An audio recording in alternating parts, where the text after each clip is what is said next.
বৃষ্টির তোয়াক্কা নেই কোনো নিয়মের বালাই।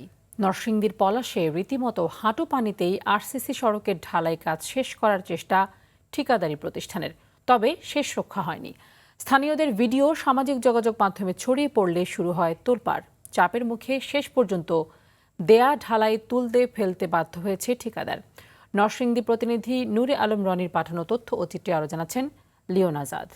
Lily ultra soft serum gel, যা গভীর থেকে স্কিনে দেয় 3 গুণ সিরাম হাইড্রেশন। সিরাম জেল হাইড্রেশনে ব্রাইট থাকো সব সিজনে। চোখের সামনেই চলছে হরিলুট। বৃষ্টির পানিতে তলিয়ে আছে রাস্তা, অথচ তার ওপরই দেদারসে ঢেলে দেয়া হচ্ছে কংক্রিটের মিশ্রণ। নরসিংদীর পলাশ উপজেলার ডাঙ্গা বাজারের পাশে এই দৃশ্য এখন সামাজিক যোগাযোগ মাধ্যমে ভাইরাল। তাড়াহুড়ো করে কাজ শেষ করতে গিয়ে নিয়মনীতির তোয়াক্কা না করেই সড়কের ঢালাই কাজ করছিল ঠিকাদারি প্রতিষ্ঠান।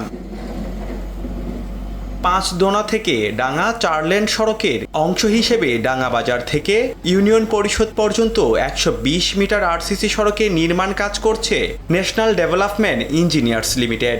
গুরুত্বপূর্ণ এই সড়কটি দিয়ে স্কুল কলেজের শিক্ষার্থী সহ প্রতিদিন চলাচল করেন হাজার হাজার মানুষ। এখানে হাঁটু পানির মধ্যে ডালাই ফেলাইতেছে, তখন আমি জিজ্ঞাসা করলাম যে ডালাই হাঁটু পানির মধ্যে ডালাই ফেলাইলে এগুলো কি টিকবে? কয় হ্যাঁ টিকবে। নিম্নমানের যে উপাদান আছে এই উপাদান দিয়ে রাস্তার কাজ চলমান রয়েছে এবং পুরো বৃষ্টির মধ্যে হাঁটু পানির মধ্যে ঢালাই করছে, এই কারণেই কিন্তু এই রাস্তার এই অবস্থা।